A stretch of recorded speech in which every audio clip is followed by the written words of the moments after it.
Hi everyone, thank you for joining us for this webinar, Programming Essentials, Workflow and Views, presented by Benny Kirkham. My name is Laura Lawrence and I'm the Global Marketing Director at Harman. Just a few things before we get started. Everyone on the call is muted to keep down noise levels during the webinar. However, there is a Q&A function where you can submit questions to the presenter and they'll try to answer as many questions as possible. This webinar is also being recorded and the link will be made available a few days after this presentation.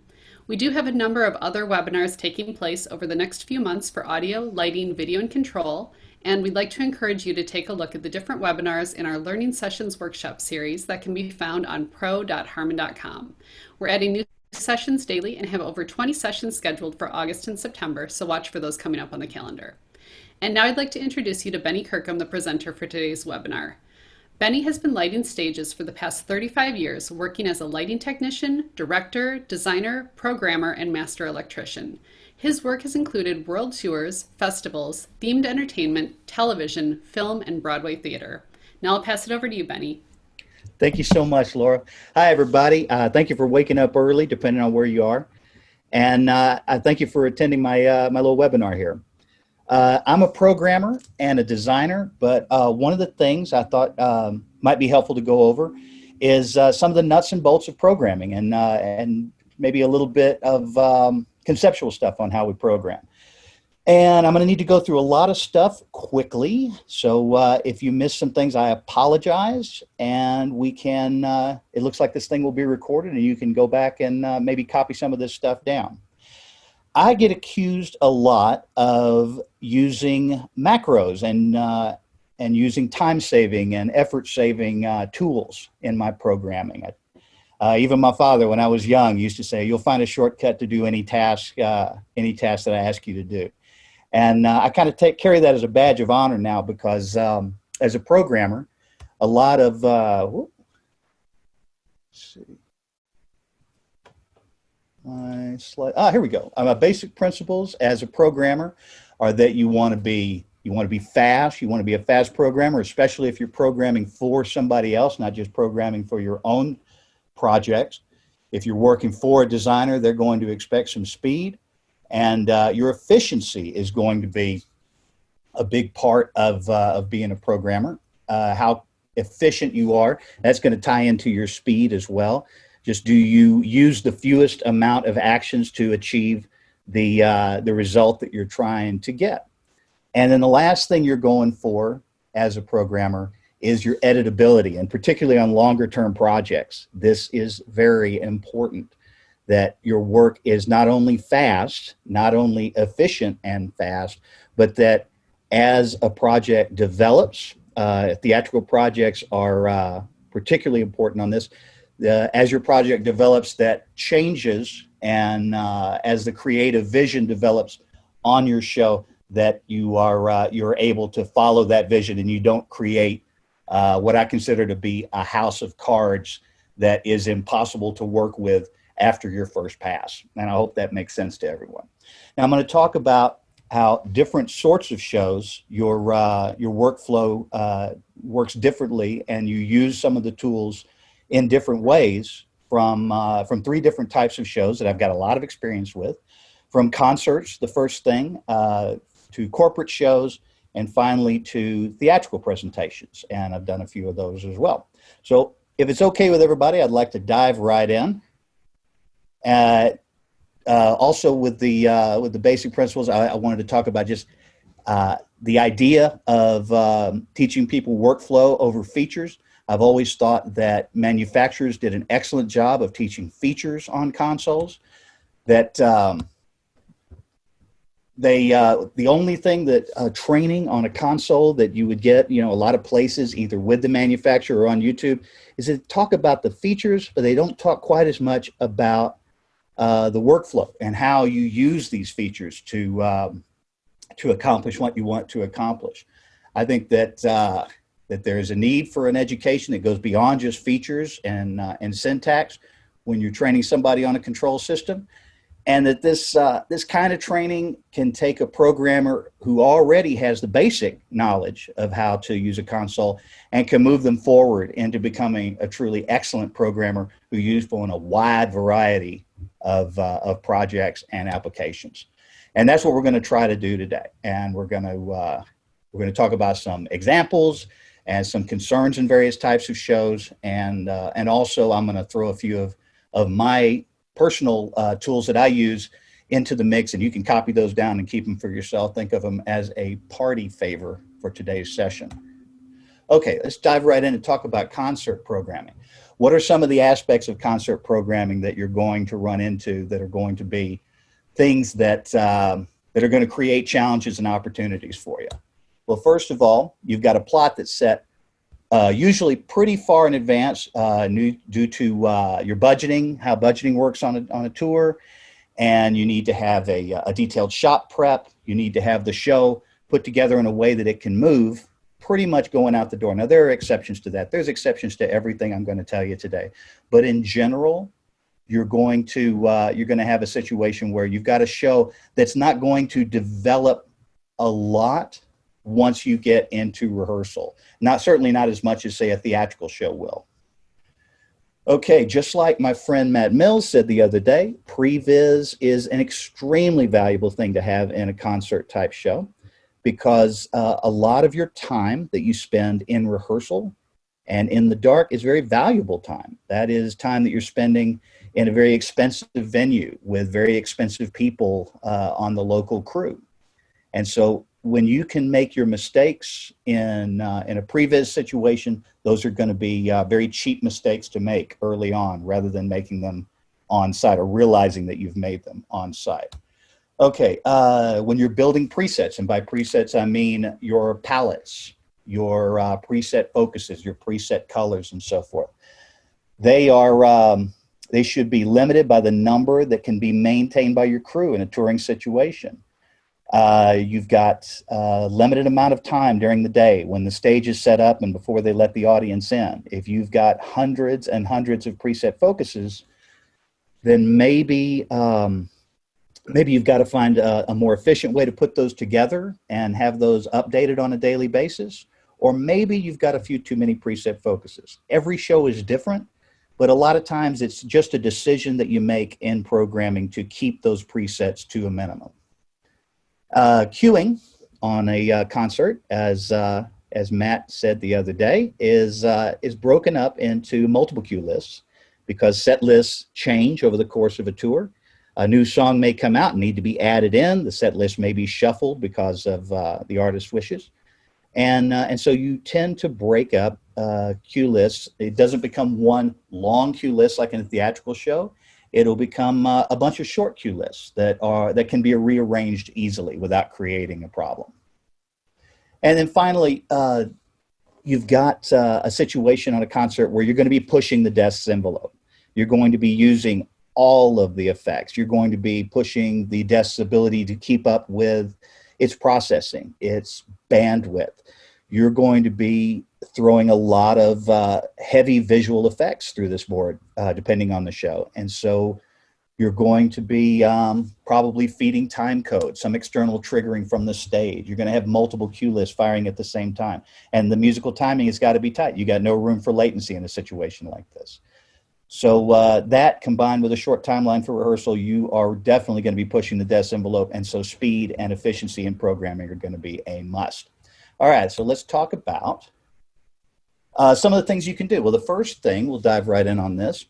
You can create dummy cues prior to programming. One of the things I'll do is I'll give a listen to the songs. I'll spin the tracks for the popular music that this band will put out. Or if I've got a set list, that's a bonus. And I'll use the board and just sometimes a legal pad to write down, okay, we've got a drum intro, we've got a guitar intro, and then we've got a first verse, second verse. And you mark all these down, and you can create those cues, even if there are no data to go into the cues. You create it with the offline software. I use a Grand MA2 generally, and the offline software is very good on that board, but EOS and Hog both have similar offline software. You could certainly create it on whatever your console of choice is. And it's the sort of thing where once that's done, you've created a task that you no longer have to do during that expensive dark time during rehearsals that I told you about earlier. And once you've created these cues, you want to very carefully label them. You don't want to just have a bunch of cues that say, turn stage blue, because of the next step. You want to maybe mark out beats. A lot of times I'll mark out the number of beats. I'll say guitar 4 times 8, for example. So that's 4 8 counts of guitar, 4 measures of guitar to throw in prior to the next cue happening. And that will help me when I'm putting those cues into timecode. Timecode has become a very large part of concert touring, and a lot of shows are running on timecode now. One of the things you can do with this setup is you take your dummy cues you've created, your empty cues. They have labels. Sometimes they have timing. Go ahead and throw those into timecode. How do I do it? Well, let's take a look at the next slide and we'll find out how we do it. What you need some audio editing software. I like to use a software package called Adobe Audition, and it comes with the Adobe Creative Cloud. You're going to need a copy of the music. The music will go, how to explain this? The music will go on one side of a stereo signal. So what you'll do is you either get a mix down from the band of the music in mono and place it on the right side of the musical track. And then the left side of the musical track would be a timecode signal, which is, it doesn't sound like anything. If you've ever heard timecode, it just sounds like something screaming. And that'll go on the other side.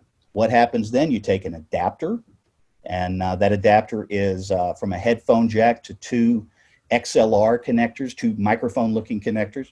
And one side goes into your console, and the other side goes into a powered speaker. I bet you can guess which side goes into the speaker and which side goes into the console, but just to explain it, the music comes out of the speaker, the timecode gets into the console. So you can play back your music and record your button hits for your cues, for your dummy cues that you've created, and those dummy cues will then populate a timecode script so that your cues now have a timecode stamp on them. From that point on, if you run that same timecode again, those empty cues will play back. They'll play back on your offline software. They'll play back on a real console. Once you're to that point, you've taken care of all the boring stuff that goes into programming. You've taken care of storing a cue. You've taken care of listening to the music, storing a cue, labeling a cue, and putting it in timecode. The easy part, the part that everybody enjoys, deciding what the cue should look like, that's all you've got to do left. So why wouldn't you take the time when you've got all the time in the world and you can be careful and you can label things correctly? Why wouldn't you do that before you get on site when things get stressful and time is at a premium? So consider that. It's a way that I've always found to expand the amount of time on site doing the things I enjoy, creating the cues, and shrink the amount of time on site doing the boring secretarial typing type stuff. Anyhow, I hope that helps you out a bit. Okay, live concert presets. There are some efficiency improvements that we can make in how we store presets for a live concert. As a default, I always select position and zoom for a touring show. Such focuses, they can be adjusted for changing stage positions and differences in trim heights on a day-to-day basis. You want to stay away from having too many parameters. Your presets will become clunky if you put too many parameters. If you put more than just pan, tilt, and zoom into focuses, you should probably have a good reason for doing that, because too many and they're difficult to plug into cues. You end up plugging the preset in and then having to change the color and then having to change the beam and so forth. If you have too few parameters into your presets, you're going to risk having unreferenced data. Let's say you have just pan tilt and not zoom into your presets for a concert show. Then you're going to end up in a situation where you plug the preset into a cue, you've got unreferenced zoom data in that cue, and then you do a low trim show, your zoom data, it won't expand out. The zooms won't become bigger on a low trim show to help you out. You've got to go cue by cue, and that's going to cost you time. And that's a difficult problem to fix. Uh, I want to urge you to use reference focuses. Uh, Reference focuses are a focus, particularly when you've got a lot of lights that aren't locked into a structure. I'll give you an example. If you've got a ton of floor lights, for example, and a lot of aerial focuses with your floor lights, one trick that I'll use is to have, before I put any of the presets in, before I build any of those 40 or 50 graphical focuses, I'll take all of those floor lights and point them to a central location. Say the downstage center light on the downstage truss, if they can all reach there. As long as they can all reach a common point, that's where I'll put them to. And that way, every focus that I build off of that is been built at the same time as that focus all to a central point. The idea is when those lights get set down again somewhere, by different people, and, just off a little bit here and there, and you know how graphic focuses, if they're a little bit off, your eye will catch it right away. The idea is if you put them into that reference focus first and then manually move the lights, actually put your hands on the light and move it so that it's focused on that same position that you built originally, all the rest of the focuses that you built at that same time are going to work just fine. That's a really, really easy trick. I've done that with hundreds of lights, and I've saved myself hours and hours of focus that, frankly, I didn't have in the dark to be able to cover those things. All right, just getting into this real quick, the efficiency improvements. There's only so many focuses that can be updated and loaded. I believe we've covered that. Plan accordingly while you're programming a show. Consider what parameters should be built into show focuses for a live music show. We talked about that as well. Always label your focuses in as clear and detailed a manner as possible. You got to make sure that what makes sense now is going to make sense a month from now when you're updating these focuses. Or if somebody needs to take over your show, they're not going to understand some strange shorthand that you've used. If you do strange shorthand, make sure that you explain it somewhere. Put it on the button if you can, because it's difficult taking over a show from somebody. And no need to make it more difficult. Okay, you want to organize your similar focuses into groups, position focuses. By that I mean focuses that go to a single position on stage, your washes, full stage sorts of things. I'll usually put a line of 10 wash focuses that are doing this. I hate to do the finger thing, but you understand what I'm saying. They're doing this, they're coming out straight. You know what I mean when I say those things, I hope.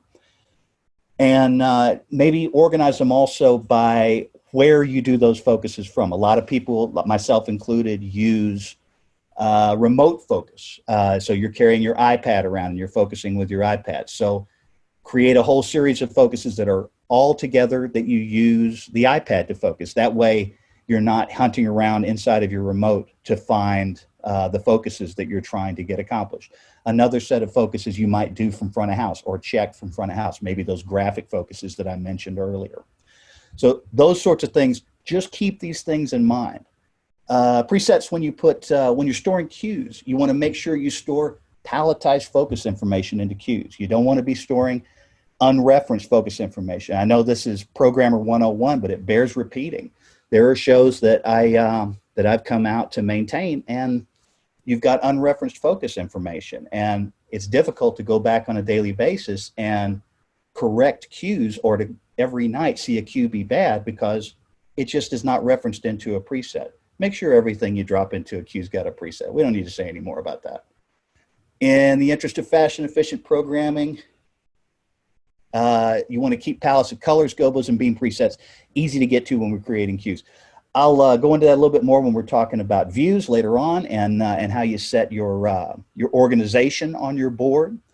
You want to make sure that you don't add extra parameters inadvertently, and we covered that a moment ago. You don't want to add, you don't want to work in such a way that you end up adding additional parameters into your focuses while you're updating them. You don't want to add, unless you need dimmer, you don't want to add dimmer into your presets. Unless you need color, you don't want to add color into your presets. That's simple enough. Just most boards make a distinction between the store button and the update button. You want to make sure that you understand how that works, and make sure you're using the right one, or use a macro. All right, and then maintaining your presets. we've probably covered this already. You want to organize your daily focus updates around the load in. Overhead lights. Yeah, this is a timing thing. This is just an organize your day thing. Your overhead lights can be focused while the floor lights are being set up. If you've got a crew, if you're lucky enough to have a crew and you're not the one setting up those floor lights, while the floor lights are getting set up, you can walk around the stage with your remote and start picking up your downstage center focus. A lot of times there's a drum riser by that point. You can pick up your drum focus. These are all moments that you can steal from earlier in the day that might be valuable later in the day. If you've already got those things taken care of, then there's less stress later on about taking care of them. And then finally, we covered this. Floor light graphic focuses updated quickly with a reference focus. If anybody's got a question about that, I can go into it in more detail later. But I think we've gone over it. It's just a really helpful thing to have a focus where everything focuses to one point. In theaters, you'll also see where even overhead lights, they'll have them all focused to one point in the tiniest beam you can possibly put the light into, all onto one tiny point and very carefully focused. So if you ever have a light on a long-running show that goes out, you can have another light hung there, wrestle it into place with the reference focus so it's on exactly the right spot, and all the rest of its focuses, and you'll see later in the presentation, all the rest of its focuses will be where they need to be without having to manually go through and update all those focuses, because that would be an absolute bear with the amount of presets you get on some theatrical shows. All right, so we're going to move into some speed improvements using the console tools that you have available to you. We've talked a little bit about efficiency. Now speed on a concert show, everybody wants to be a fast programmer. Here's some of the ways you get there. All right, you've got console tools available to you. You've got external input devices. You've got, of course, we talked about SMPTE timecode. If you work in an EOS environment, you've got OCP devices that are user configurable. You can create your own special panel that's got buttons and macros that you like to use that speed you along. And certainly there are plenty of resources online. I'm not a very good resource when it comes to OCP, but I know some people that do some great work with user customizable devices there. A lot of people will use, or some people will use some MIDI inputs. I've seen a guy use MIDI drum pads as a way of inputting some information into the console. Of course, console macros. I'm a heavy user of console macros. Pretty much any console function that I feel needs to be written into the software, if I can macro that as in the macro scripting language on the MA, I will do it. And then sometimes you'll be programming with multiple programmer setups, and that definitely increases your speed to have somebody else who also has access to the system, and they can work on one project while you work on another. I don't go deeply into that in this presentation, but it's an interesting way to work when you're not the only person controlling the system, and you have to set up some rules so that you're not stepping on each other's feet when you do that. And it would be an interesting, if it hasn't already been covered in one of these Martin presentations, it would be an interesting thing to cover. All right, so also we go to what some of the accent. Here's another trick I use is an accent playback. Now, everybody knows, or most people would know what a bump button is. It's you push the button down and a thing happens, and you raise your finger up off the button and the thing stops happening. That can be a flash of light, or lights bumping to white, or sometimes lights bumping to a dark color or to out, or sometimes both. Some lights bump out, other lights bump in. And you need to find a way to write those. The way I write them is with a defined 3Q action. The first action changes the state of the stored lights. So any one of those scenarios that we talked about. It can be a fast hit, it can be a slow hit, but you see,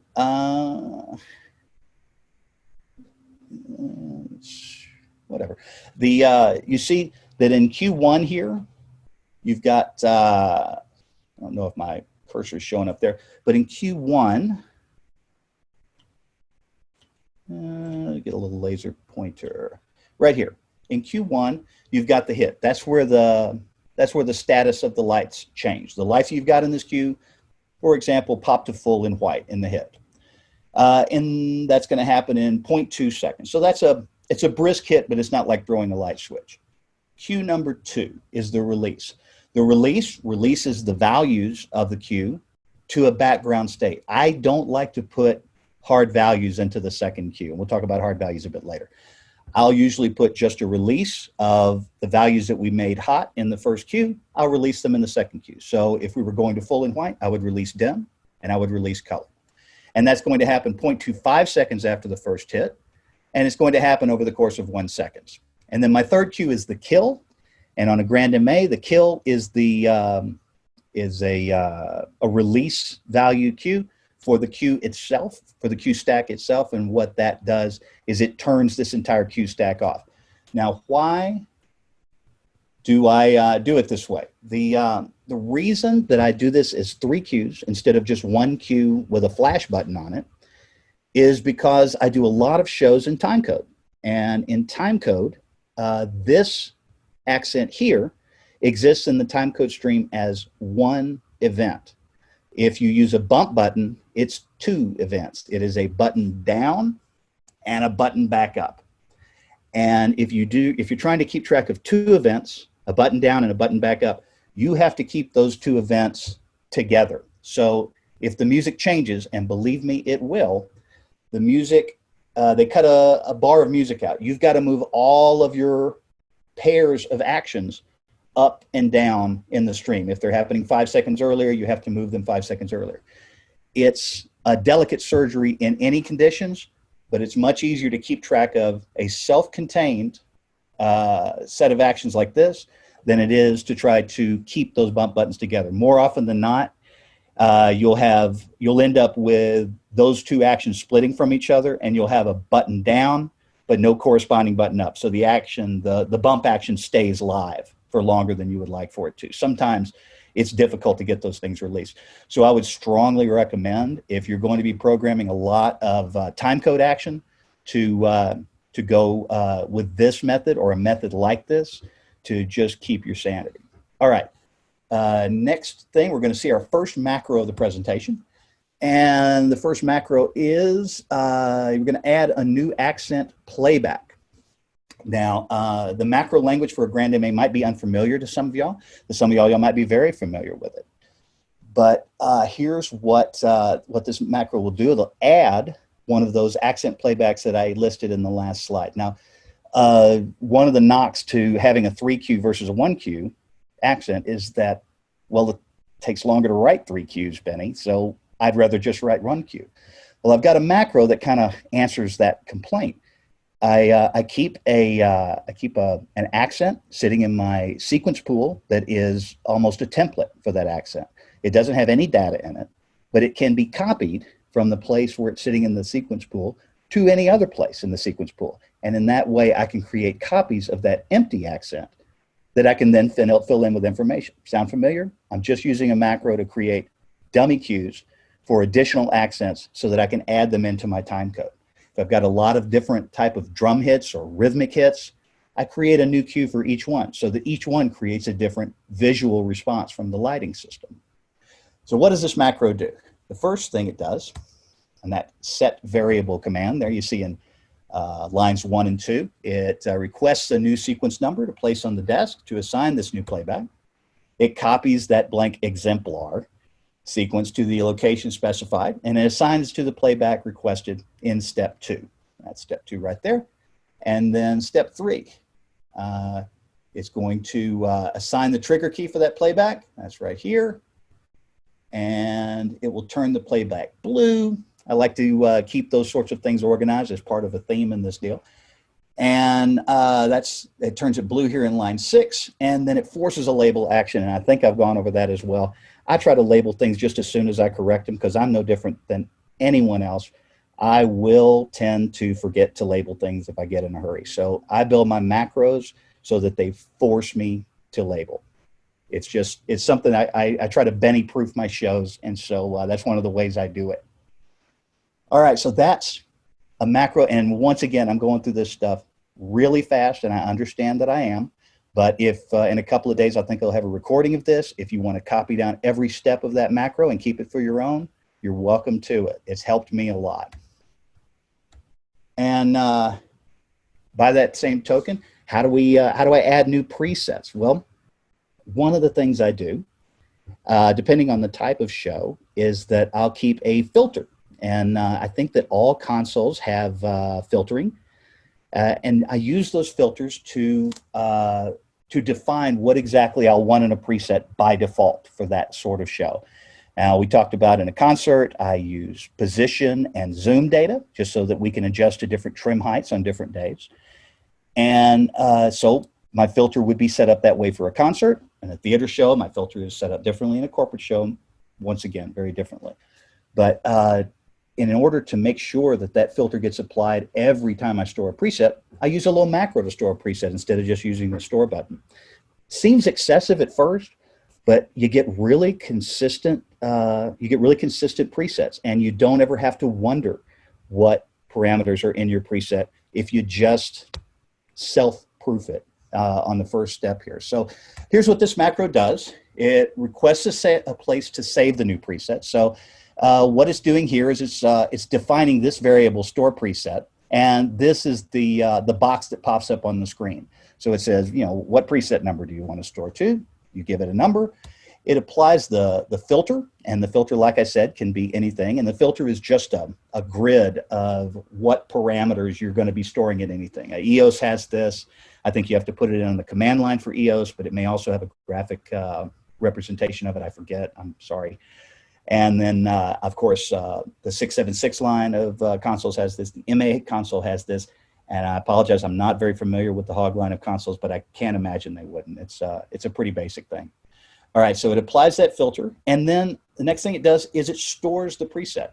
And in Grand MA speak here, you see it says store preset 0 dot. In a Grand MA, the 0 presets are your presets that don't have internal filtering on them. So they're the ones that you could store any parameter to by default.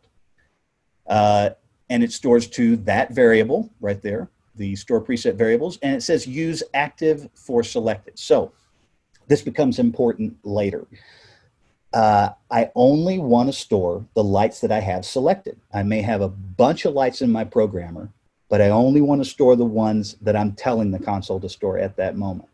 And that's important mostly because of the way that theatrical designers like to work. And theatrical designers love to put an entire look together rather than theatrical designers don't necessarily, the short version is they don't think like programmers. Theatrical designers are looking at a whole stage and they're judging the whole stage by how it all looks. And each individual focus is not as important to them. That's the programmer's problem.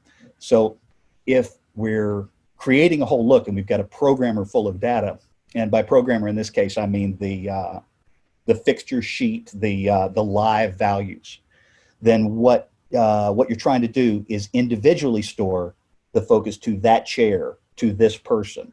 And you'll do that even with a full programmer by filtering down the lights you're storing as well as the parameters that you're storing. If you tried to hit store in a normal situation, what you do is you'd store the whole look into a preset, and that's not exactly as dialed in as you'd like it to be. All right, moving forward, it forces a naming action. It is important to force a naming action on these. You'll see in a minute just how many presets can be developed in a show when you're doing certain types of shows. Okay, so I told you a moment ago we're going to get into views, and here's where we get into views. Views are your link to the console. Everybody has a different set of views. Some consoles will push personalization in your user profile more than other consoles. Two extreme examples are the Grand MA, which is very user personalized. And in fact, a lot of Grand MA programmers will understand what I'm saying. If you walked into somebody else's programming environment, you would have a difficult time making it work because everybody's programming environment is very, very personalized, very different from everybody else's. You might be able to make something happen, but you wouldn't be able to work at nearly the speed you normally work at. The other end of the spectrum is an EOS programming environment, which is pretty streamlined to work in the same way for most anybody. There's customization there, but not nearly to the level of an MA. And so a lot of programmers will actually prefer that because they've got to move from show to show and console to console, and they can sit down at somebody else's desk and pretty much figure out right away how they're set up and how they like to work. It's just a matter of it comes down to the show and the environment and the culture that you're working in. Okay, so there's no one set of views that everyone will find intuitive, and you should take an inventory of your most common actions performed every day. And this can be different on different kinds of shows. The interfaces those actions require, those should be the easiest ones to find. Those should be the views that you're looking at, primary, I call it. Those should be your primary views all the time. And then, since you've only got a limited number of services, you've got to have other views that you see on those same screens. But you don't want to ever tie yourself down to having two views that you need to have at the same time located on the same screen. So we'll get into that in just a moment. And then the concept of mise en place is a word I learned reading a book about a chef one time. And he talked about how everything should be exactly where it's intuitive for it to be. His knives are right here. His pans are right there. His cook surface is in front of him, and everything is intuitive. So he doesn't have to think of where something is before he uses it. And I've always marveled at how similar kitchen staffs are to live production crews. And that is a perfect example, is if you've got to work fast and you've got to have your head somewhere other than where the buttons are, somewhere other than, where is that screen that I'm looking for, and what queue are we in? You need to know these things just at a glance and not have to hunt around for them. Just like that chef shouldn't have to hunt around for his favorite knife to chop onions. So the two things conceptually are very similar, and that's a cool little French word that I like to throw around sometimes on this subject. Okay, and the final thing is if your processes are dragging, they feel awkward or complicated, change your views up a little bit. See if that helps you out. All right, so here are my views. I use a console with 4 interactive touchscreens, 2 external monitors. When they're set up with my workflow in mind, they speed my work, they free my concentration from searching for a tool. Everybody's different. The system is different because everyone's mind works differently.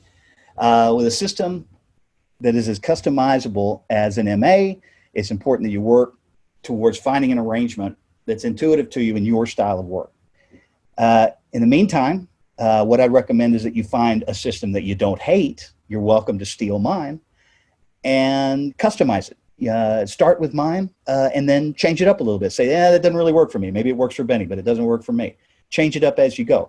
Certainly, when I first started with MA, I borrowed from views that other people used, and I found what I liked and what I didn't like, and I customized them. Starting from scratch, very hard. I wouldn't recommend it. You can do it. Maybe you're the one who can pull it off. But if I were you, I'd use those brain cells for more productive work. Just find a set of views that you like. Here are my views.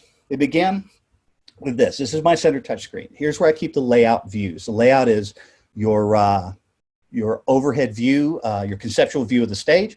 In this case, it's rather geographic, where these are side lights, and there's a downstage, there's an upstage, a couple of angled trusses there, and it gives me an idea of where things are. I've got different types of lights in different colors, and I've even put some group selects in here. Makes selections really easy. It keeps me from having to remember channel numbers. I mean, it's 2020. We shouldn't have to have 1,000 channel numbers memorized in our heads. If you can do it, more power to you. I can't. So I try to keep them on a bit of a map like this. As you've seen with those, there we go. I might check them out in my notes here. As you've seen with the position and the color preset tools, one layout view was not enough in this case.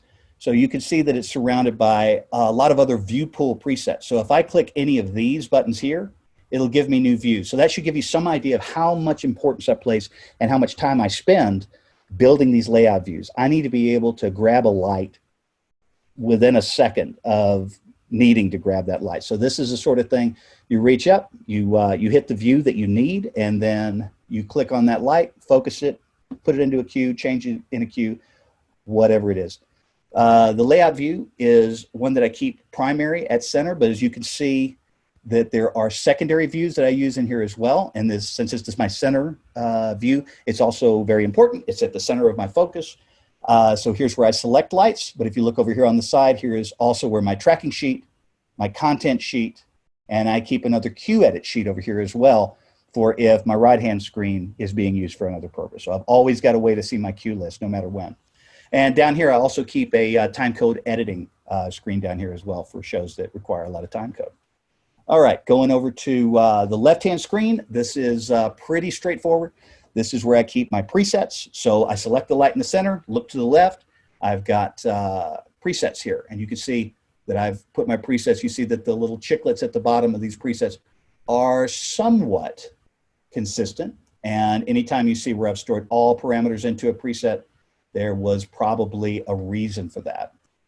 And all of them are labeled, and all of them are fairly descriptively labeled for what I use them for. So I try to stay in good practice and practice what I preach there. I knew that I would look up and find something that had not been properly labeled. And then down here at the bottom, you can see that one view, one screen worth of presets was not enough for this show. So I've got different pages of presets all down here. And this one is for a circ show, and circ shows use a lot of presets. So that was, that's my other view that I have here, as well as I keep my gobos here, I keep my beam presets here, I keep my color palettes here. So moving on from the left-hand screen, I've got my right-hand screen. Everybody will notice that that is a cue list. As cue list has got, it's color-coded, and it's got, it's interactive, which is very important on an MA. I can change any of those times just by reaching out and touching them. And my secondary views over here, I keep my effects over here. I keep a screen full of accents over here for the scene or the song that I am in. And I've also got a time code screen over here. So going to my two external screens, these are the screens that are not interactive. I can't just tap them and make a difference to them. I can't change data on them without grabbing a mouse and right-clicking, and that necessarily slows you down. But this gives me a good idea if I'm looking up at the stage, which you should always, or as often as possible, be doing. I look up at the stage and I can see what cue I'm in. I can see where the cues are going, what's coming up. I can see over here my tracking, so that if I need to take a quick glance and see if a light is available, I've got that available to me as well. And I've also got a time code screen right over here.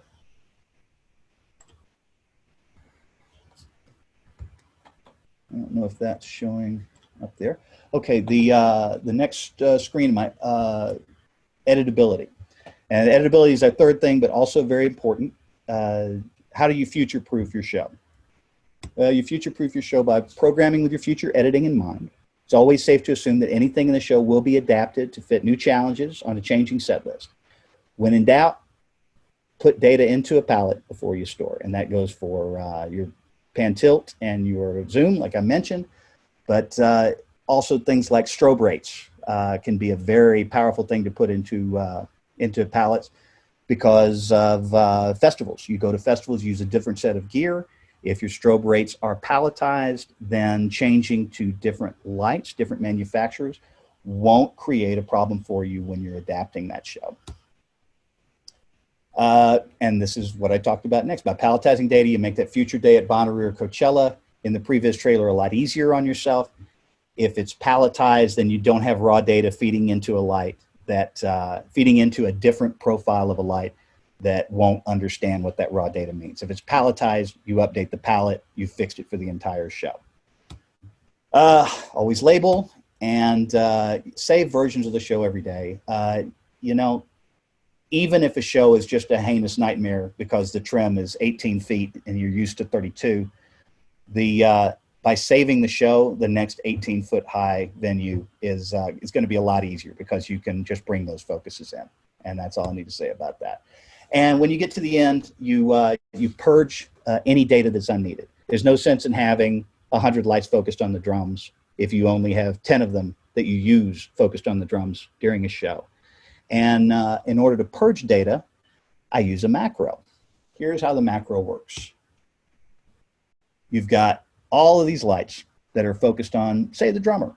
and you only use a certain amount of them, but you don't want to go through 1,000 cues of your show to figure out which ones are focused on the drum and which ones aren't. So here's what you do. This macro, first thing it does is it clears the programmer. So it clears your active area. It asks which preset you would like to pull extra lights out of, unused lights. It freezes the programmer so that any additional, if somebody hits a cue in the middle of your macro, it doesn't destroy data that you need. It turns on that macro, which would be a load command or an edit command on some other consoles. But on the MA in this case, you would use the on command. It searches for information on those lights that have just been activated by the previous line. And when it finds that data, it selects them. It stores a group on step 7 down here. And then it turns off the lights that are actually used and stores the preset with this R down here. And the R is for remove, so that will delete them from the preset. So in other words, what it's doing, it's grabbing all the lights that the preset has as a part of it.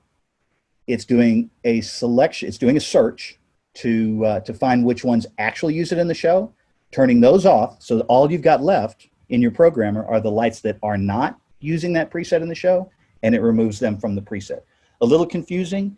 If you go back and you take the step-by-step, you write it down or you recreate this macro, you can follow it through the steps and discover how it works. Very useful. You'll be really happy about the third time you don't have to focus unused lights in a concert environment. All right, we get into our second type of programming, and we'll go through this a little bit more quickly because a lot of the basics I went through on concert programming, but there's corporate shows. Corporate shows, your plots typically, once again, completed very early in pre-production. There are even fewer structural changes made to a system in a corporate show than there are in a concert once you're on site. Patch and paperwork are detailed for the purpose of a rapid load-in. Clean looking rig, like Matt Mills said the other day. Previs is less common just because of the nature of the show. A lot of the inner content of the show, what people say and where they go and what they do, a lot of that stuff is still a bit up in the air when you get started. So previs is done, but it's pretty uncommon. Show cues are not taken on a larger show anyhow. They're not taken on your own. Show cues are called by a stage manager. And you keep a single cue list per presentation, per day, per session, rather than having separate cue lists for each song as you would with a concert. And most of the rehearsals with talent are going to recur out of show order, and a lot of those they're expecting for the lights to already be completed for those rehearsals so that they can see this person on the IMAG screens on stage. And so it's really important that you're able to get at least some cues to look at least the white light focus done before you get any talent rehearsal happening. So that's another consideration for corporate shows. Now, one of the things about efficiency and speed with a corporate show, you're going to get change requests that are going to come fast and furious on some shows. Different clients behave in different ways, but you should expect that changes will come very rapidly when they come. And you got to be ready for it. You got to be able to reach in, grab the lights, make the changes that you need to make. Or in a perfect world, you've created a separate scenario before time, anticipating the change, and you're able to implement that. Say if they wanted to walk to a different area of stage, you've already got that area of stage focused, and it's just an easy change at the cue level. All right, let's go into dummy cues for a corporate show. All right, dummy cues on a corporate show work great. And they work in a lot of the same way we did on concerts, except you don't have to listen to new music and make notes. You get a document called a show flow, and the show flow will tell you just in an outline type of format what's going to happen next. We're going to get a video, and then somebody's going to walk on stage, and then we're going to do a presentation, and then there's going to be another video. It kind of rolls like that. There's a lot of modules that are going to be more or less identical to each other, and you run through those throughout the session in order, and that's pretty much how a show is put together, by building blocks like that. Those elements do tend to be, you got generally less than a dozen elements in a corporate show. And if you can create those dozen elements and then quickly populate them into a cue list, you can have something that at least you can start rehearsing with. If you use common and consistent naming conventions, you can pull off a trick which helps you when the edits start coming in. One of the things you can do with a Grand MA is store things by name. And it's a trick that I use. You can, for example, if there is a change in edit that happens, they say on this walk-up, and the walk-up is when your new speaker is walking on stage before the stage settles. Somebody's coming on stage, the ballyhoo is going, and they're doing some kind of very exciting thing on the video screens. You get a note, and of your 70 walk-ups, they want to have a light come up to pick them up off stage before they walk on stage so that the camera can get an early shot. You say, no problem. You put the light there, and rather than store cue 21 and 24 and 27 and 30 and 32, you say store cue walk up. And it stores into every single cue. Now you may have to go through, depending on how well you're set up for your presets, you may have to go through and clean up some of your transitions, but in general, you're going to have that light, and everybody's going to be super happy with you, because when they ask, how long is this going to take to do? You can tell them it's done. And that's pretty much the end of that example right there. Let's talk about our presets that we use in corporate. Your considerations are, do we use repeatedly for the repeating show elements? You should consider what parameters should be built into show focuses. As a default, I always use position, color, intensity, framing, and zoom. Why do I use color? Well, I use color and intensity because so much of a corporate show goes on to IMAX screens. And so you've got to be cognizant of what a camera is picking up. And it's got to be a nice smooth wash across the stage. And so having that as a preset will prevent you from accidentally storing any other data into those lights. You don't even need to touch those lights once you've got them stored. You store them at a preset called stage level, and then you store them at out. And anytime they come up to stage level, they're going to come up to the same preset, the same intensity, the same color, so forth. If you need to make a change, say the engineer is telling you that your color preset for the front wash is a little too warm, you go back, you take the meter, you cool it off. That also gets stored into the preset, which ensures that all of your cues that you use that preset on are all going to be updated. It just saves you any kind of grief. Let's see, any one-off show, corporate you consider to be like a one-off show, it's very tempting to be slack on labeling. You got to resist it. The changes come so quickly that you're going to be better off being labeled. Take the extra time. It's just worth it.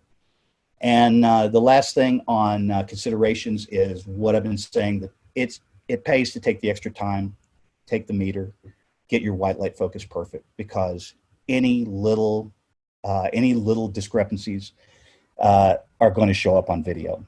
Speakers have a skill at being able to walk through the dark place on stage every single time. They'll find that dark spot on stage and they'll hang out in it.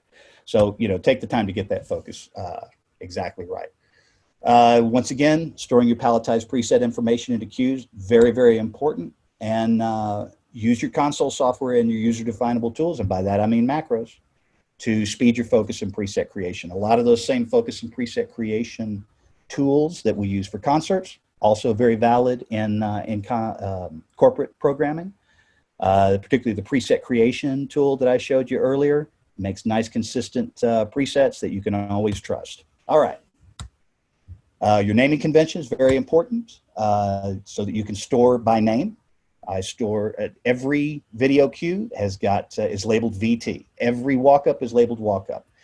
When I go, there are other columns where I can say which speaker is walking up, what the video is about, but the cue name itself is very consistent, cue to cue for a corporate show.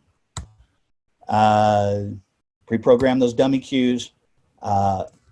It doesn't hurt if you've got time, or if you've got time to put together a style book that's got all of the branding, or if that comes as part of the package from production that gives you your colors that you're working with, all very helpful. Sometimes they can just give you a set of frames from the videos that we'll be playing, particularly if you're working with a client that is very, very sensitive about their branding colors. Sometimes you'll spend a little bit of time getting that color just right. Once you do, store it as a preset. That way, anytime you access that blue, that orange, that yellow, again, it'll be the exact right color, and nobody will have a problem with that, and you'll be seen as a very good programmer.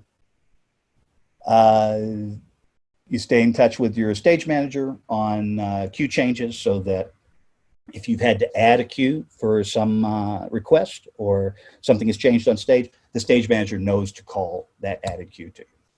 All right. That gets into some speed improvements macros. I like to use buttons rather than encoders to make quick changes to a lot of parameters at the same time. When I focus, and particularly when I do these sorts of white light focuses on stage. Why do you need a nudge parameter? This is a very tightly scheduled operation, doing a white light focus. If you've got all the buttons on the surface of the board, you're not having to grab a mouse, you're not having to grab an encoder, you're not having to change parameter pages. So it's much faster, more efficient way. All right, what does this macro do? It's pretty straightforward. It takes your dimmer and bumps it up 5% above its current level. Pretty obvious. You tap it again, it's another 5%. For dialing in these white light presets and balancing the camera, this approach so much faster and more precise than trying to make small adjustments with a level wheel. It's just, I use this method and it's always minutes rather than hours getting focuses right. Okay, now let's say you need a little bit more granular resolution. If you are able to set resolution on a parameter and you have more than just a dimmer button, let's say we've got buttons for all kinds of parameters that we're going to be adjusting for the white light focus, you're going to want to set a resolution. So I've got a macro that just asks for its for a number between between 1 and 100, and that's the amount that you're going to nudge when you hit these buttons. This user-defined variable can be included in other macros to nudge other parameters. So I use the same resolution for color, for dimmer, for framing. All right, here's framing right here. This series of macros is 8 macros total, and I've got 2 different types of blade attribute here because there are 2 different types of ways of controlling framing shutters.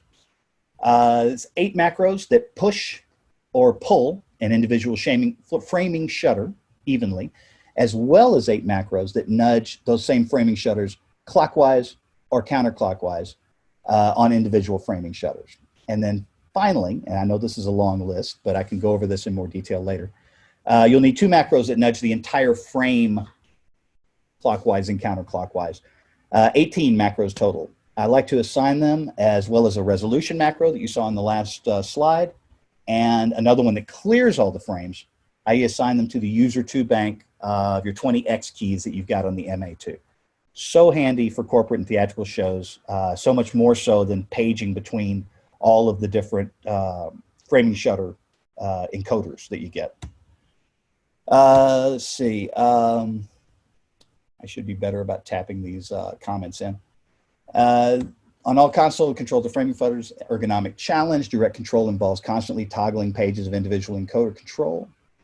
Graphic direct control abstractions of framing shutters, a little picture that they give you, it's not so great. It's difficult to control that at a really fine level. This macro represents use of the user variable resolution that we created in the previous screen. It will also, because of the Blade 1A, Blade 1B, it'll control a Verilight or a Claypaky type of frame, because that's the mode that they use, where they've got one motor that pushes here, another motor that pushes here, and in that way you get your frame position. And it'll also control a Martin or a Roby type frame, which has got one motor that pushes it straight in and another one that wiggles it back and forth. So it'll control both of those, because I had to create additional parameters here, Blade 1A and Blade 1B for the VL type, and then Blade 1 and Blade 1 Rotate, which isn't listed in this specific macro for the Martin and Roby type. All right, corporate programming cue sheet. If you look on this cue sheet, you can see the sorts of things that I'm talking about. I've got the walk-on cues here are all labeled in common so that they can be very easily edited, as well as the video cues. The video cues are also set to appear in dark blue so that I know when a video is coming up, I don't accidentally advance into it. It's just a visual cue that is much more, makes me cognizant of where we are on the cue list. Okay, some of the other things for the playback environment, and different people handle this different ways. Some people will keep their stage area lighting on a positive fader, and a lot of that is so that they don't have to include stage lighting, the white light that I mentioned earlier. They don't have to include that into their tracking, and that saves them the possibility that they could create a cue without stage lighting that needed stage lighting. And also it's a fallback. So if you are in a blackout and something happens on stage, perhaps someone needs light, if someone's been injured, any number of scenarios, you've got a positive cue with all of the focus, all of the color, all of the intensity that you can bring up and illuminate the stage. So that's a positive thing. Is there a purpose for inhibitive faders in the various stage areas? A lot of people will put those in as well, depending on the scenario. I will too. And the inhibitive is there to pull down any levels that are too hot, create a more intimate environment for the speaker. Emergency cues, should you have ready to go? It's the same sort of thing. You need to have, you need to be able to light up the house.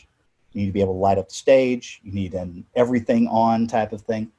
And those can be gone over with the production manager, the stage manager on site to take care of whatever concerns or whatever protocols that they require. And different companies obviously are creating some security protocols that require those sorts of cues to be available. All right, and that brings us to our third type of show, theatrical programming. And once again, a lot of the stuff we've already gone over is valid here as well. The plot is detailed, very, very accurate. One thing you got to consider on a theatrical show is that your venue and stage space are limited. Your patch and paperwork are very detailed. You've got a whole team working on that stuff. And after production, documentation is important. The entire creative team will depart the production in general. So you've got to be able to maintain the show, and the way you maintain the show is with good after the fact documentation. Show cues, once again, are usually called by a stage manager, and time code is becoming more common, but in general, the cues are called by a stage manager. And programming is done almost exclusively during talent rehearsal. So that adds a bit of stress to the situation. You need to be very fast and very efficient working in a theatrical environment, because when you're working, everybody's waiting on you. Like I said, time code is becoming more common with large musicals, but cue placement and board operator training should be considered and documented as rehearsals proceed. That means that somebody's going to be taking over running this show after you. They need to know how to maintain the presets, and they need to know generally where the cues go so that they can work with any future stage managers as well. All right, this chart here shows us the wide differences between preset counts and different types of shows. At the bottom, there's a couple of corporate general sessions event I've done. As we've discussed, there are a lot of repeating modules in corporate shows that make streamlining your presets into a lesser number of more parameter intensive presets. That's a smart decision to fit the needs of those productions. Above the corporate stuff, we see a couple of touring music shows. We've got Dancing with the Stars 2020, Eminem Rihanna 2018. Shows are very complex, visually interesting shows, but they relied heavily on stock dance show type focuses. They were easy to plug into song after song. The remaining specials required for that show were pared down to as low a number as possible. And that's the demands of the tour's load-in schedule and the limited daily time for focusing. Above that show, we see the 2018 Eminem Rihanna Stadium Tour, 180 presets. For two elite world-class musical artists. They're selling out stadiums, only 180 presets. And once again, we see that the bulk of focuses used are ones that are versatile enough to reuse throughout both shows. That tour also had the advantage of a load-in day prior to the show day. On stadium tours, you'll see lighting focus is often done the night before the show. That tour had literally hundreds of small pen beam fixtures that would have created a major headache to individually focus. And if you recall from earlier, we talked about how reference focuses can be very helpful in that situation. Moving up from Eminem Rihanna, we get into the theatrical shows. You can see the numbers really start to go up. A couple of reasons for that.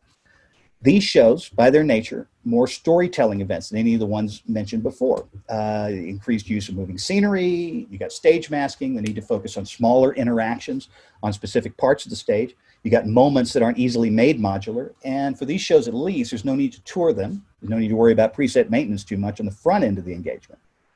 The flexibility of being able to create a new preset every time a director moves the action a foot off stage, very welcome. But as you can see, the count starts to get pretty large. You need a consistent means of storing, organizing, editing, and when you need to purge this massive database of position presets. So you can see we jumped from Eminem Rihanna Stadium show at 180. The latest Cirque show I did, RUN, 461 presets. Just a simple cruise ship show, 492. And then we go into a Broadway show, Share the Musical, 795 presets. And Cirque again, the MJ1 show at Mandalay, 1,243 presets. That's a lot of presets. All right. The theatrical preset pool is set up just like that other one I showed you. It's got the area for multiple focus pools down here at the bottom, showing you a page. And then each one will create an entirely new set of presets up there that you can store into. Once you get into using these presets in programming, I like to put position, zoom, focus, beam, and framing data by default. That's just been a helpful way to build those for me. There's going to be a lot of them. You organize them by scene, label them clearly. This is all stuff that we've talked about before. The data on those very specific and precise. We talked about a reference focus for overhead lights as well, and that helps you out on a fixture swap. And when you get to the end of a theatrical run, all of these focuses are carefully documented. And the documentation is going to include a photo record. There are specific software packages that you use to document these theatrical focuses that take a picture. They keep the pictures and all of the data in a database. And so a show can be recreated for a tour or for any other reason, for a second sit-down run, for example, after the fact, because you've done this documentation. All right, going into color and beam presets. Here's how I set up my color and beam presets for a theatrical show, for pretty much any show. Now I like to have as many options on the color mix as I possibly can. So I use a chromatic model, as you can see, 3 levels of saturation. So I've got 36 levels of hue, broken down into 33% saturation, 66% saturation, and full. I lay them out in a grid like a rainbow, and so it's easy to reach something, and then if it's not right, to move left or right to get it to where you want it to be. And using those palletized colors allows for later selection or querying by color state on an MA or EO's desk. You go into a queue, you say, I want that light in that weird orange. You can use the if key to if, and then tap that orange, and it will give you every light that is holding that color. All right, so here's how I set up in a little bit closer view. Full saturation on the left frame, pastels on the right, and like I said, the 67 saturation and so forth. All right, queuing is pretty similar to what I've got on a concert, except it's all one queue list. You can see the lights, the queues down here in green. Those queues are driven by time code to make sure that we don't accidentally track into them. It's a visual queue, just like the blue video queues were on the corporate side.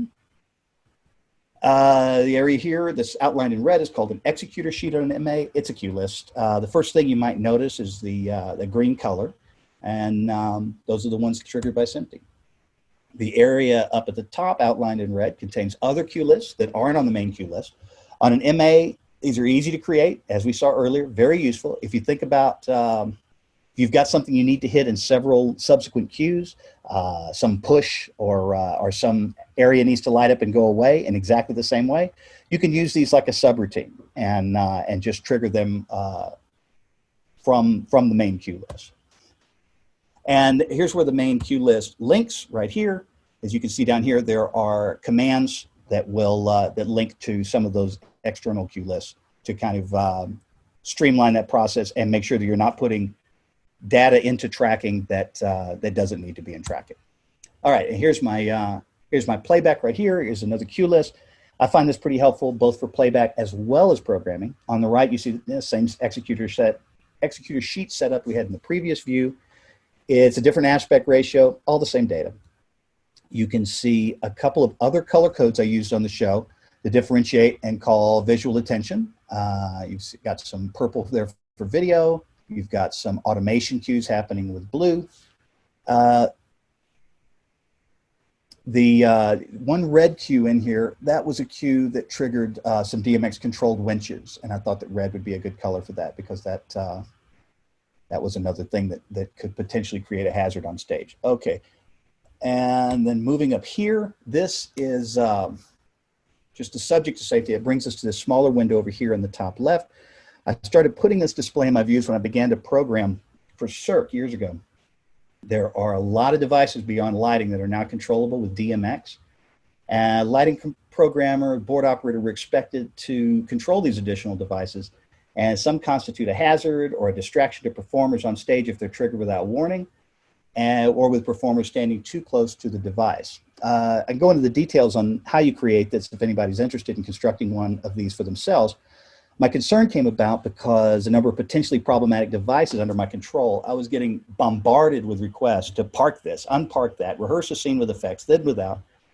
I think it's just a matter of time until we accidentally trigger a balloon drop or a confetti cannon or something. And knowing this, I just had to stop the madness. I had to create a one-button lockout that gave a visual feedback for all of my problematic devices that I had here.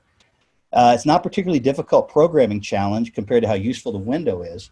The green and red dots here, they're dummy channels that are red and green, and they turn on and off with a high priority playback, and that high priority playback also forces the DMX value of these devices into and out of a safe state. So it locks out the device and it triggers these dummy cues, and I keep them all on this window, and it's extremely useful, and I haven't had it fail on me yet.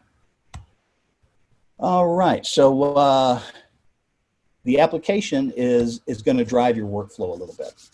Lights in concert, largely used as part of a stage, filling looks and effects mean to accent the music and mood of the show or to highlight a large scenic element. Some specials are implemented, but they aren't generally the largest or more important part of the design. Now, your corporate shows, they use fixtures for specific tasks. You got a scenic wash, you got audience, you got ballet effects. The point is that on a corporate show, every light's got its own job. Once you get into a theatrical show, every light is going to be used to create these custom defined spaces on stage. You've got some stock focuses, but more often than not, you're going to start with a stock focus and then adjust it to the needs of that scene. That's how you end up with that many focuses. So how do you keep track of all of the presets? It's because it's generally frowned upon to have a light move into a preset on a theatrical show or move out as it fades out. How do you keep track of that? How do you manage that flow through the cue list? And that's going to bring us to tracking, a short description of tracking. Now, I'm going to describe tracking in pretty general terms, but if you really want a good deep dive on tracking, you should probably check out Kat West and her excellent presentation on her YouTube channel. And that you'll find that at www.consoletrainer.com. Short version is the tracking sheet allows us to take a look at the story of each fixture's parameters sequentially through the cue list. Okay, what does that mean? Right here, you've got horizontally across the top, you've got lights and parameters. You've got dimmer and pan tilt. I've filtered it down. Along the side here, you've got cues. And in between, here's what those lights are doing in those cues. So you're seeing a timeline vertically of what these lights do. This is an extremely important screen. Very few people use it the way that it should be used, in my opinion. All right, so quick explanation of these colors. The light blue colors show what we call a hard value. That's a value that was specifically stored to that cue for that fixture. These values are going to maintain their state in cues following a hard value until they're given a new value or until you release them. These values that are maintaining their state and waiting for a new cue value are the purple ones. So you give it a hard value up here in Q83, it follows down until it gets a new hard value in 96, the pan tilt does. And you can see that those purple values are just tracking. They're just waiting for new info. Okay, now the values in green, that's the only wild card. Those are always going to be dimmer parameters, and that's always when a dimmer is dropping its level. So that's a pretty pretty straightforward explanation on that. If you look at the tracking sheet here, you see that the ones highlighted, these Vipers, are going to 0 in these queues. These both go to 0 in 86.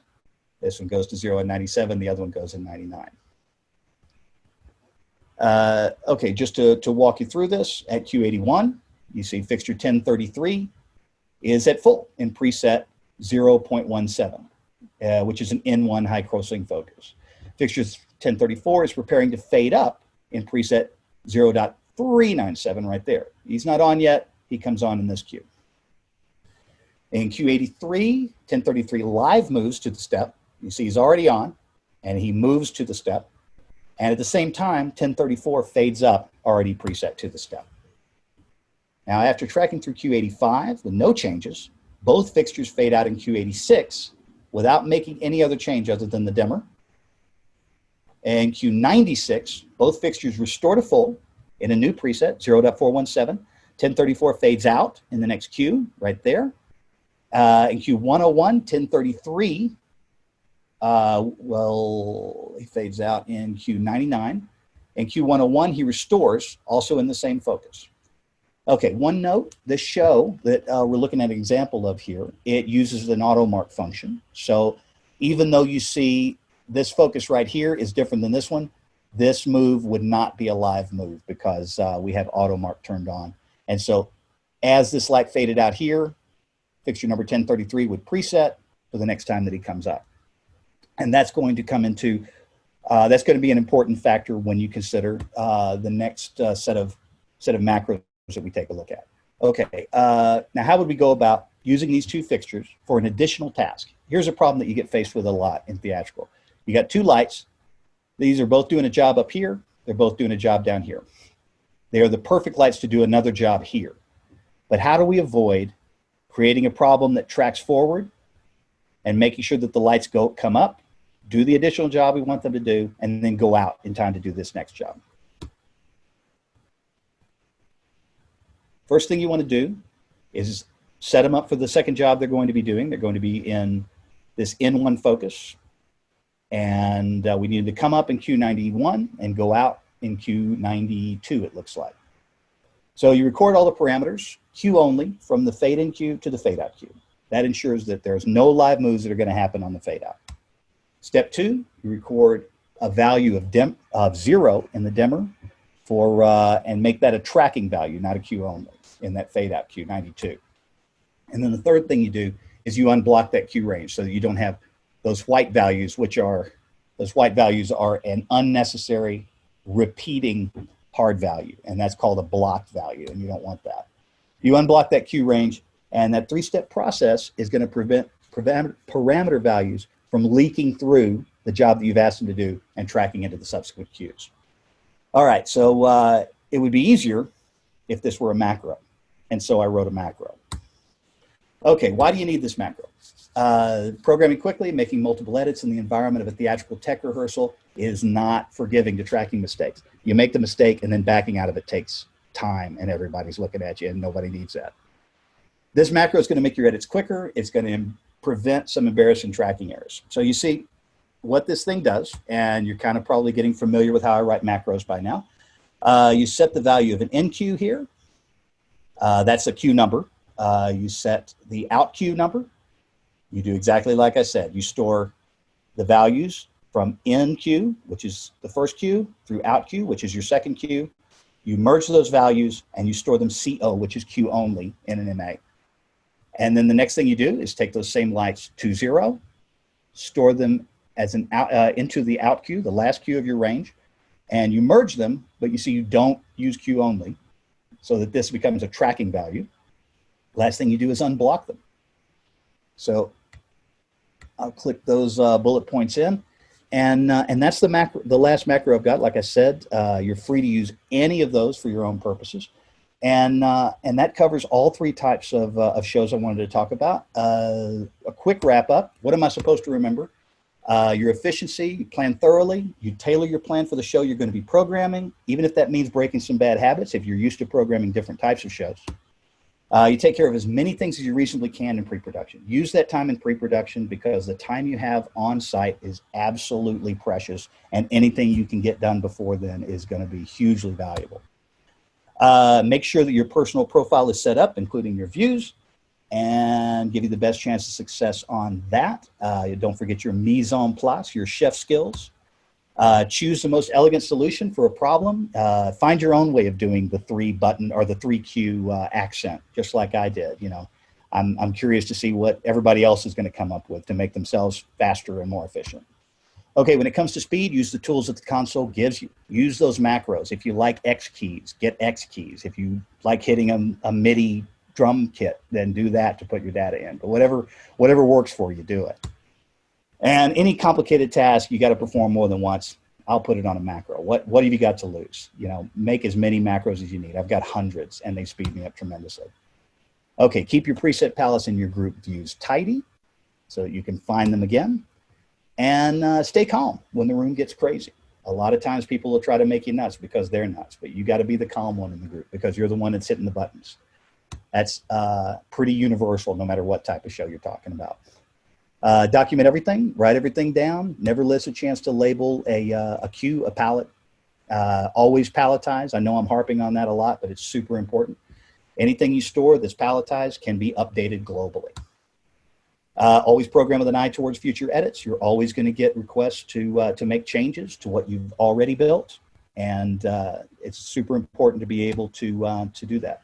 I'd like to thank everybody for your attention. I apologize I had to go through this so quickly, but there was an awful lot to cover. Thank you, Martin, and thank you, Laura. Thanks, Benny. That was wonderful. We do have a number of questions for you if you have a little bit more time. I have all the time you need. Perfect. All right, the first question.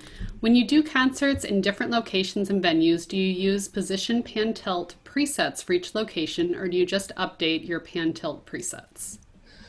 On a concert tour, you build your pan tilt presets based on the needs of the show when you do your rehearsal. And so you would use those same pan tilt presets. And that's where I got into using Zoom as well, because when you're on a concert tour, a lot of times from city to city, you're going to end up with different trim heights. The trusses are at a different height from the stage. As you get closer, if you built the presets here, and all of a sudden you're in a show that the trusses can't go higher than here, all of your beams are going to be very small, and they're not going to cover the areas you need the light. So you need to include zoom in those so that as you update your presets, you zoom them out, and everything's going to look like you intended to be in that lower trim venue. It's all going to look right as opposed to looking like it's set up wrong. All right, next question. Would you suggest to set up a basic program for each console at home before you go on a show? Then you can always add to them if needed. However, don't expect to start from scratch while you're getting paid. Absolutely. Absolutely. You should. Sometimes you actually do get budget to do pre-production. And if you can convince the people you're working for the value of pre-production, how much money that you're saving them on site, then that's a pretty easy sell to get the pre-production days put into the budget. But yes, absolutely. Get as much done in your home office as you can, because once you're on site, the blood pressure goes up. All the time that you think you're going to get, the time that you might be scheduled for, it tends to get eaten up. On site, I don't think a lot of people understand how much time lighting really needs at night. And so building a new piece of scenery or, cleaning the chairs in the arena can sometimes take precedence over us, and we don't understand why. But you get a lot less blood pressure in a situation like that if you've taken care of some things previously in previs or at your home office. So absolutely do that. All right, next question is asking, do you use the same blank template file for all your shows, or do you have a different template file for concerts versus theaters?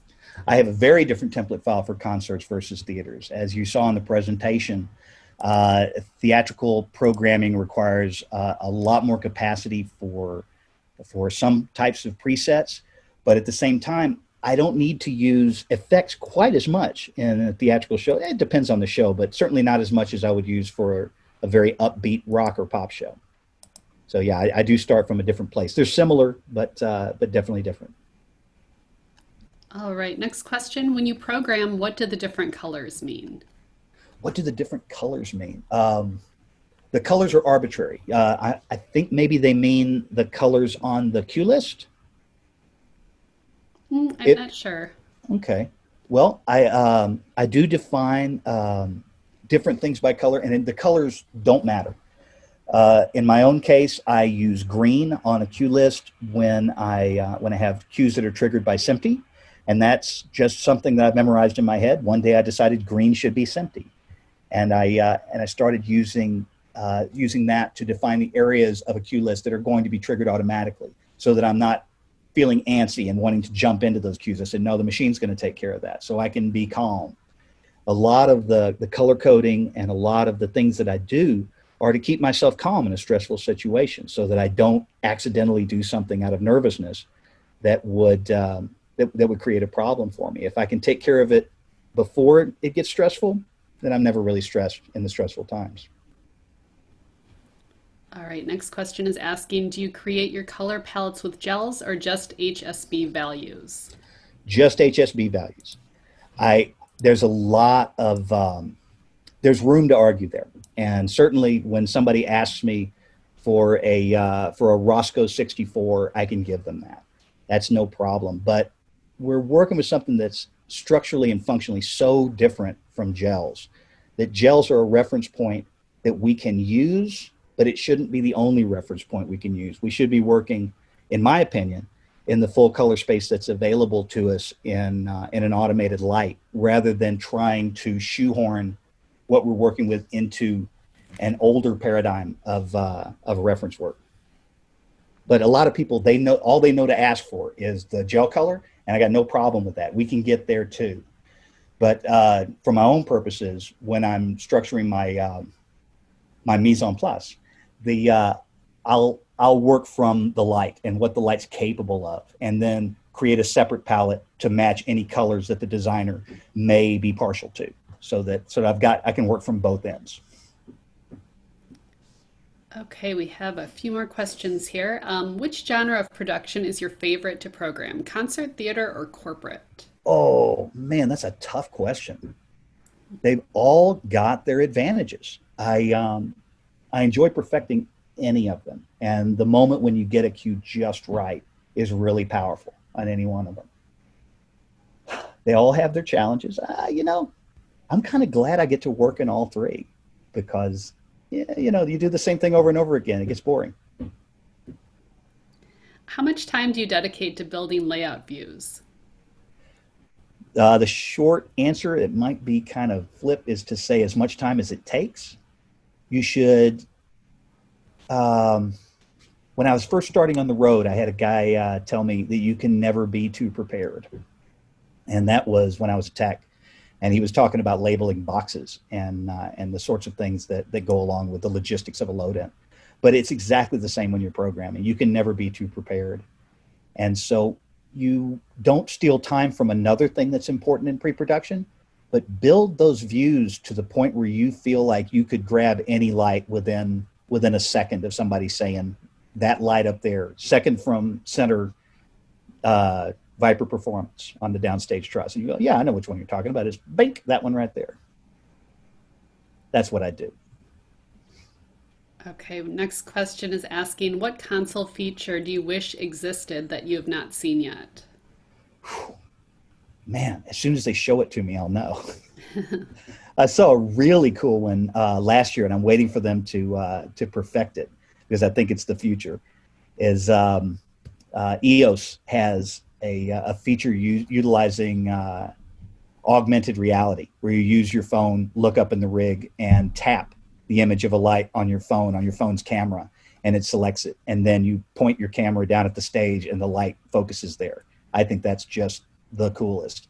Coming from somebody who used to push a console on a cable trunk with a long snake around on stage, getting in the way of every backline guy and getting yelled at, that's really nice to have.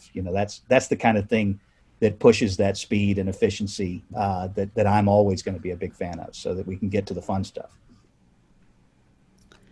And another question, with hundreds of presets in theatrical shows, how do you keep coming up with labeling names? It can be tricky. The trick is you don't get terribly creative about it. And part of it is the way I organize. if you've got them organized by scene, at least that narrows it down in a theatrical show. If we got 20 scenes in the show and you got 2,000 focuses, that's 100 focuses per scene. And you can look at each scene as a little mini show of its own. And in those scenes, you've got, you just label them as descriptively as you can. Stool up stage right, back, or, gobo wash, apron. And there may be another gobo wash apron, but it's a different focus in another scene. And so it's hard to get confused when you separate them by page that way. Looks like we have one more question. What Awesome. would be your suggestion for a newbie to start out, other than to make a basic program for the console? Ooh, new guys, I would suggest you definitely first go to the manufacturer's site, and all the manufacturers generally have YouTube channels now. Martin's got a YouTube channel, and MA's got one. EOS has got an excellent one, and I would imagine Hog has one as well. And you get them to show you what the concepts of the control system are. You can read Brad Schiller's excellent book on being a moving light programmer to get a lot of the basics, the mechanics of the thing down.